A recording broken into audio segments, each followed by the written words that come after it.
All right, welcome in. I'm the Kodiak, and today I'm here to talk about the Broncos 38-0 Week 18 victory over the Chiefs. But before I get into it, I just want to say, leave a like if you enjoy, subscribe if you're not already. Drop a comment, let me know what you thought of this game. You can always follow me on Twitter if you like what I have to say on here at Kodiak Broncos. Without further ado, let's dive right into it. So, lesson number one, the narrative surrounding the same old Broncos, that is done. Because last week I ended my show with the recap over the Bengals saying that we had one more chance to shed the same old Broncos label. And obviously, you were favored and expected to win this game. I'm not going to pretend like the line wasn't Broncos 11.5 or whatever it was.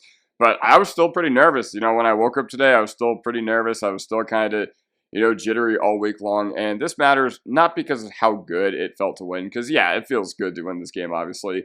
But for how bad it would have felt to lose. Because if you had to hang your head on a defeat like this and you had to wear it for 8 months before you had a chance to play meaningful football again, that could have been really, really painful. And that would have been a really long 8 months for Broncos country. But hey, now all summer long, now all spring long, we can hang our heads on the fact that we made the playoffs and, we punched our ticket to the dance.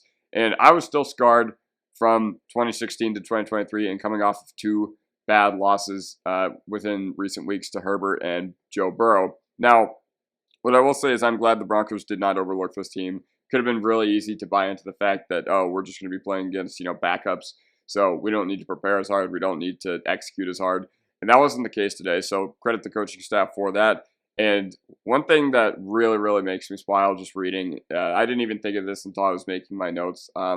Bolles and Sutton finally get to play playoff football, and they've been here for so long. They've been a part of so many horrible teams, and I'm just so glad that they finally get a sniff of success in regards to this season and making the playoffs. Now, lesson number two, this matters for going forward. Anytime the Broncos should have won a game this year, we always did, and we mostly did it in blowout fashion. So against the Saints, the Panthers, and the Chiefs, we blew them out, and obviously those were all games that we were expected to win, at least coming into it.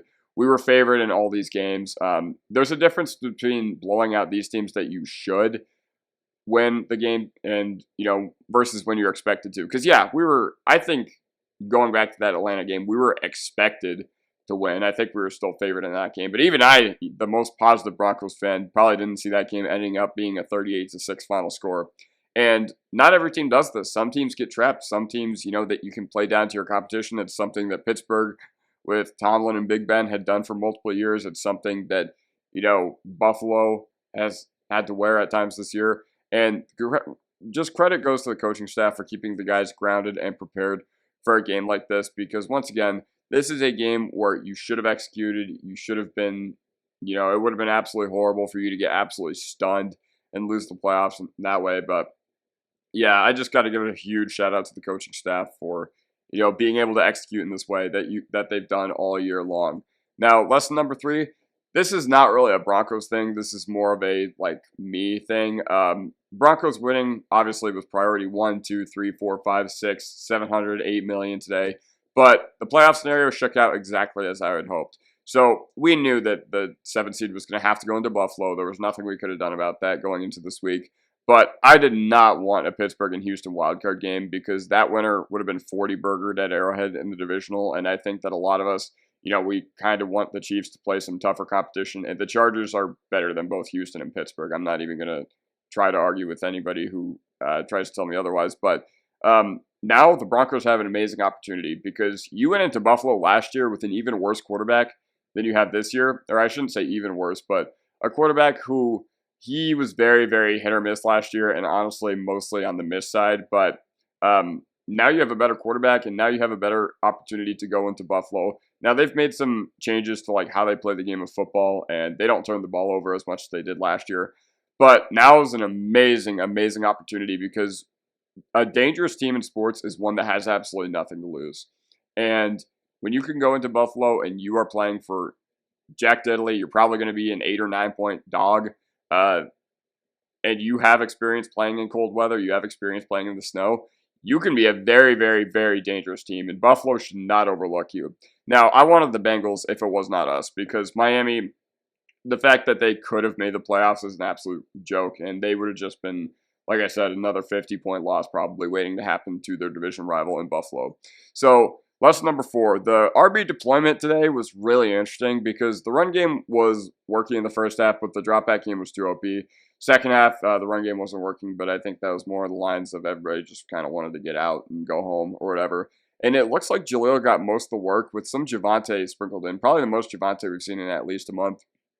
And I thought it was very notable that in a must-win game, like where you're setting out your best 53, your best 11 on offense, your best 11 on defense, I thought it was really interesting that Estime got relegated to mop-up duty. This tells me that, hey, the Broncos and Sean Payton, we've kind of been really conservative with how we've deployed our rookies over the past 2 years and all that. But regardless, the fact that Estime didn't really get much and Javonte was still ahead of him, maybe they think that he's still a little ways away as far as, being able to take the reins, because obviously I think we can all say that Javonte has looked really, really poor at some points this year. Now, what I will say, Javonte looked pretty darn good this year. He was, making dudes miss. He was catching passes in a way that we haven't seen in a little bit.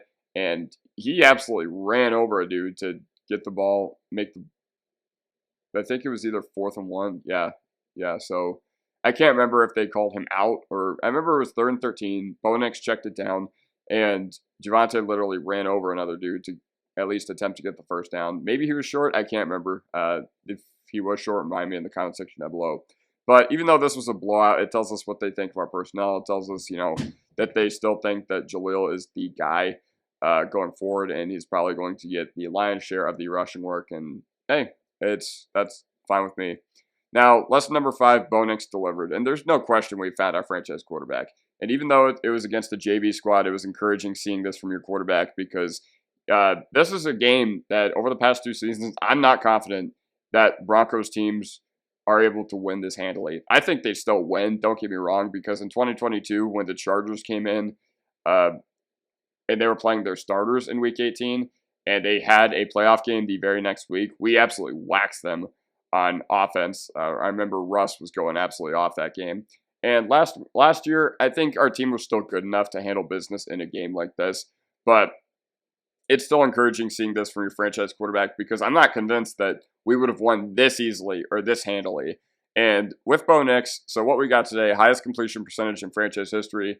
I think he had 300 yards passing and 4 total touchdowns. So 3,775 yards, 34 touchdowns, and 12 interceptions is his final stat line for 2024. And bonus lesson number 6, no 1,000-yard rusher receiver streak is over. So I can't remember exactly when this started. I think it was when the 2020 season began because Courtland Sutton ended the 2019 year with like 1,100 yards and 6 touchdowns. So I probably should have fact-checked that before I made this video. But Sutton broke this today, and this is just another example of the doom and gloom surrounding this franchise is over. I would love for us to find a guy to lead our backfield next year and break this streak on the rushing side of things, but either way, really, really happy with the team today. I am so excited for our game against Buffalo, even if we have no expectations. Yeah, so that does it for me. Let me know what you guys think in the comment section down below, and I'll see you guys next time. Peace.